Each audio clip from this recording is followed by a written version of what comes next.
un billet d'avion, un maillot flotté aux couleurs de son équipe. Et la promesse de vivre des émotions intenses. Voilà.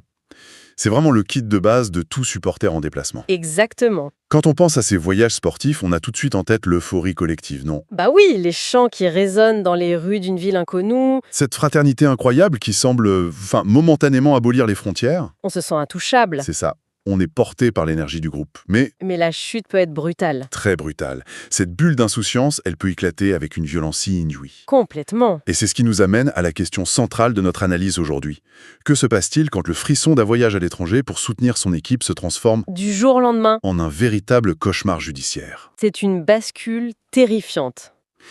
Aujourd'hui, notre plongée approfondie se concentre sur un événement très récent. Nous sommes le jeudi 19 février 2026. Un événement qui illustre parfaitement ce basculement, oui. Notre source principale pour comprendre tout ça, c'est un article extrêmement détaillé publié par le média sportif WeSport. Qui relaie un communiqué officiel, en fait. Absolument, un communiqué de la Fédération sénégalaise de football, la FSF. Hmm. L'objectif de notre discussion, ce n'est pas simplement de lire une dépêche juridique froide. Non, il y a beaucoup plus derrière. On veut vraiment décortiquer les implications légales et surtout humaines du jugement de 18 supporters sénégalais au Maroc. D'accord, décortiquons cela. D'accord, décortiquons cela. Le contraste est... Vas-y. Je disais, le contraste est effectivement brutal. On passe de la clameur d'un stade au silence glacial d'une salle d'audience. C'est une image forte. Et ce qui frappe d'emblée dans ce dossier, quand on le lit, c'est la temporalité. C'est-à-dire, On a souvent l'illusion que les incidents liés aux supporters se règlent par une expulsion rapide, tu vois. un retour forcé au pays dans le premier avion, oui. Ou une simple amende au pur. C'est ce qu'on voit souvent dans les actualités sportives. Exactement. Mais l'article de Will Sport dissipe immédiatement ce mythe. Ah oui, là on n'est pas du tout dans ce cas de figure. Pas du tout. Ces 18 supporters sénégalais n'ont pas été simplement raccompagnés à la frontière. Non. Le communiqué de la FSF indique très clairement qu'ils venaient de passer un mois entier Un mois. en détention préventive au Maroc. Et ça, avant même que le tribunal de grande instance de Rabat n'eût prononcé son verdict. C'est ça.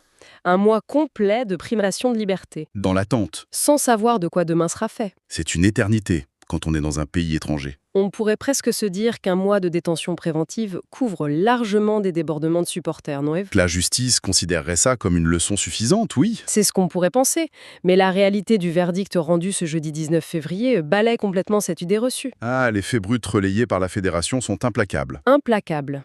Ces individus étaient poursuivis pour voie de fait. Mhm. Et les peines prononcées ne laissent aucune place à l'ambiguïté. Aucune. Pas de peine avec sursis. Pas de simples avertissements. On parle de prison ferme. Oui, de la prison ferme.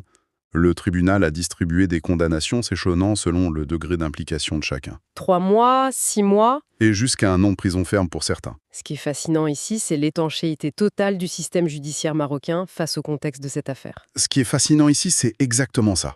La justice est restée totalement imperméable à l'aspect sportif du déplacement. C'est ça.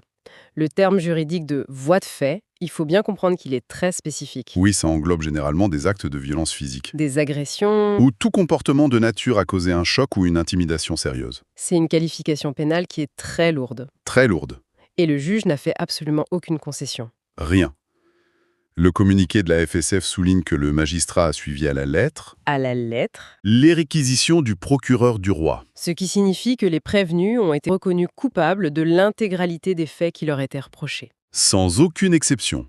Il n'y a eu aucune circonstance atténuante liée au statut de supporter. Ni à l'effervescence d'un événement sportif. C'est un rappel à l'ordre retentissant pour quiconque voyage. Il est tellement facile d'oublier au milieu des chants et des drapeaux que l'on est soumis à une juridiction étrangère souveraine. Le maillot de football n'offre aucune immunité diplomatique, ça c'est certain. La loi locale s'applique avec toute sa rigueur. C'est une leçon terrible.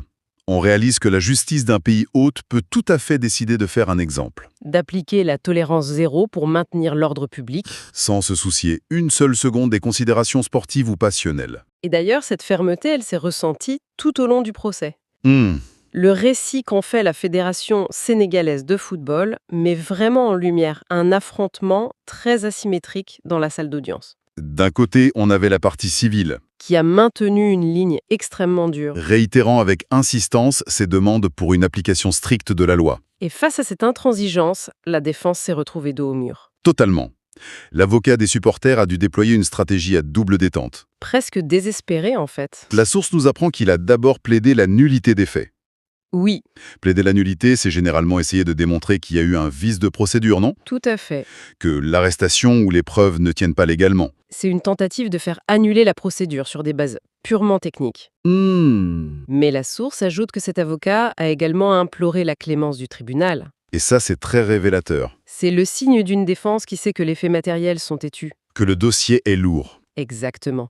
Quand on plaide la clémence après avoir tenté la nullité, C'est qu'on s'en veut mais à l'humanité du juge. on abandonne le terrain du droit strict pour espérer une certaine indulgence. Mais cette indulgence n'est jamais venue. Non. Le communiqué mentionne un détail qui donne vraiment la mesure de la tension ambiante. La délibération, Oui, le tribunal s'est retiré pour délibérer pendant près de 3 heures. 3 heures de huis clos. C'est énorme. Imaginons le poids de ces 180 minutes. Pour les accusés dans le box, Pour l'avocat qui a épuisé tous ses recours. et bien sûr pour les familles et les officiels de la FSF présents dans la salle, C'est un temps suspendu.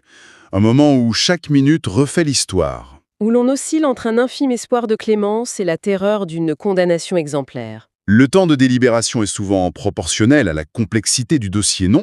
Oui, ou au nombre de prévenus, ce qui est le cas ici avec 18 personnes. Bien sûr. Mais psychologiquement, c'est une véritable épreuve d'usure. Et le résultat de cette attente a été perçu comme un véritable coup de massue. La décision a d'ailleurs été qualifiée d'extrêmement sévère par les proches. Et par les observateurs présents, on nous parle plus de jeunes hommes turbulents, là. Non, on parle de détenus condamnés à 1 année de prison dans un pays étranger. C'est ici que cela devient vraiment intéressant, ou plutôt tragique d'un point de vue purement humain. Oui, L'article d'Omus Sport ne se contente pas de lister les peines. il décrit la réaction immédiate à l'annonce du verdict. Et la scène décrite par le communiqué de la FSF est bouleversante. La salle d'audience du tribunal de grande instance de Rabat a été submergée par l'émotion. Les condamnés peinaient totalement à contenir leur dépresse. On imagine l'atmosphère électrique. Le choc terrible de réaliser que le billet de retour ne servira pas. La réalisation de l'incarcération ferme, ça provoque un effondrement. La frontière entre le statut de citoyen libre, même accusé, et celui de condamné vient de se refermer d'un coup. Le texte décrit des scènes de désespoir qui dépassent largement le cadre habituel d'une audience correctionnelle de routine. D'ailleurs, le détail le plus glaçant relayé par notre source cristallise parfaitement ce basculement. Le malaise. Oui, l'un des supporters sénégalais a été victime d'un malaise en pleine salle d'audience au moment du verdict. Son corps a purement et simplement lâché sous le poids de l'annonce. Il a fallu organiser une prise en charge médicale immédiate au milieu de ce chaos judiciaire. C'est une image tellement forte. La justice tranche et l'humain s'effondre physiquement devant les représentants de la loi. Et devant les membres de la fédération sportive, qui sont totalement impuissants. Ce malaise en audience, c'est la manifestation la plus viscérale du choc carcéral. Le cerveau refuse de traiter la réalité des 12 mois de prison à venir. C'est une surcharge émotionnelle totale. Absolument. Mais il faut comprendre que cet effondrement n'est pas uniquement le résultat de l'annonce soudaine des peines. Ah non, bien sûr. Non, c'est l'aboutissement d'un processus d'usure qui a duré tout le mois de la détention préventive. Et c'est là que l'article apporte une information complémentaire absolument cruciale pour comprendre l'état psychologique de ces jeunes hommes. Oui, tu fais bien de le souligner, l'article relaie une alerte très spécifique émise en marge de cette affaire. Quelques jours avant le verdict, c'est bien ça. Exactement. Et alors, qu'est-ce que tout cela signifie pour les accusés? Cela nous amène à une révélation faite par l'avocat maître Patrick Cabou le 10 février. Le 10 février, donc bien pendant la détention préventive. Voilà, une information qui lève le voile sur une dimension de l'incarcération à l'étranger à laquelle on pense rarement. L'isolement linguistique. C'est une alerte qui change complètement notre lecture des conditions de détention de ce groupe. Totalement. Maître Cabou a publiquement dénoncé le fait que ces jeunes supporters incarcérés loin de leur base étaient contraints de communiquer avec leur famille dans une langue qui n'est pas la leur. La citation reprise par la source est claire. Oui, Les détenus ont été forcés de parler en français avec leur famille lors des appels téléphoniques. forcé. Le mot est fort. On pourrait penser, au premier abord, que ce n'est qu'un détail administratif, puisque le français est une langue largement parlée au Sénégal. On pourrait le penser, oui. Mais imposer le français à la place du Wolof ou d'une autre langue nationale, lors d'un coup de téléphone depuis une prison étrangère, C'est d'une violence inouïe. oui, mais le Wolof, c'est la langue de l'intimité, La langue du réconfort. la langue dans laquelle on s'adresse à sa mère quand on a peur. On touche au cœur de la vulnérabilité du détenu étranger. Hmm.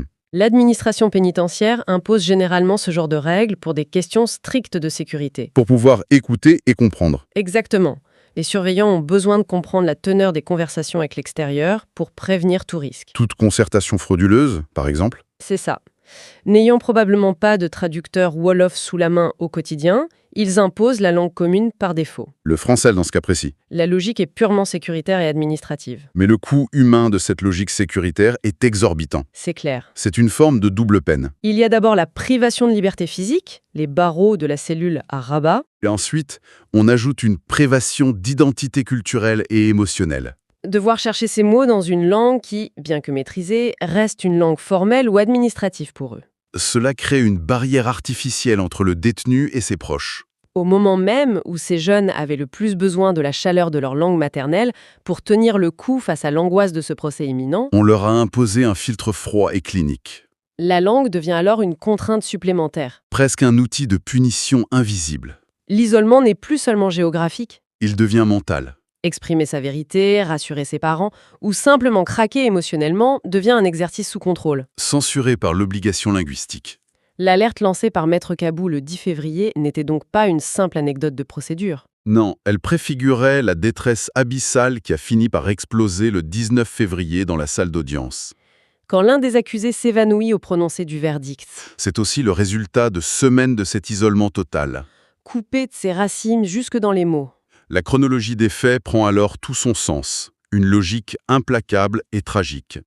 Tout part d'un déplacement pour un événement sportif, Une euphorie qui dégénère. entraînant des arrestations pour voie de fait. Puis s'installe ce mois d'enfermement préventif, Rendu encore plus insupportable par cet isolement linguistique forcé, où même la voix de la famille est filtrée par une langue imposée. vient ensuite cette attente interminable de 3 heures au tribunal, L'espoir d'une clémence qui s'évapore face à l'intransigeance du juge et de la partie civile. et enfin, le choc du réel. Des condamnations fermes de droit à 12 mois.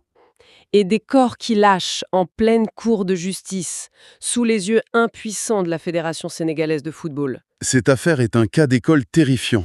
Elle illustre l'indifférence totale de la machinerie judiciaire face au récit collectif. C'est vrai, la justice ne juge pas des supporters animés par la passion d'un match. Elle juge des individus majeurs responsables de voies de fait. Les couleurs du maillot s'effacent instantanément devant les articles du code pénal. C'est précisément cette transition brutale qui rend l'analyse de cette source si essentielle. Partir d'un communiqué de presse sportif relayé par Wisport pour aboutir à une réflexion sur la vulnérabilité absolue du voyageur. Cela rappelle qu'une fois la frontière franchie, les règles du jeu changent complètement. Le cadre protecteur du groupe de supporters n'existe pas devant un tribunal. Et cela soulève une question fondamentale, un paradoxe qu'il va falloir sérieusement examiner dans les années à venir.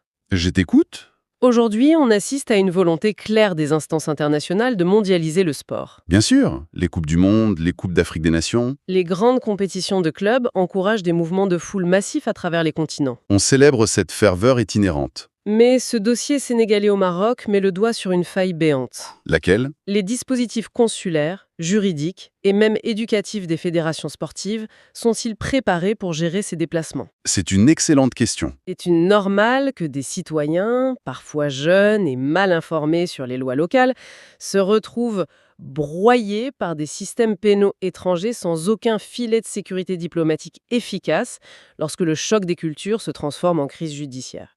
C'est une véritable zone d'ombre dans l'organisation du sport moderne. C'est un sujet qui dépasse largement le simple cadre d'un match. C'est une réflexion incontournable. À quel moment la promotion de la ferveur sportive doit-elle s'accompagner d'une véritable éducation aux risques juridiques internationaux ? C'est ce qu'il faut se demander. La passion pour son équipe est une belle chose, mais elle ne protège ni de la loi, ni de la prison. Jamais. Garder un esprit critique, lire entre les lignes des dépêches sportives, cela permet de voir les réalités humaines complexes qui se cachent derrière les résultats des matchs. Tout à fait.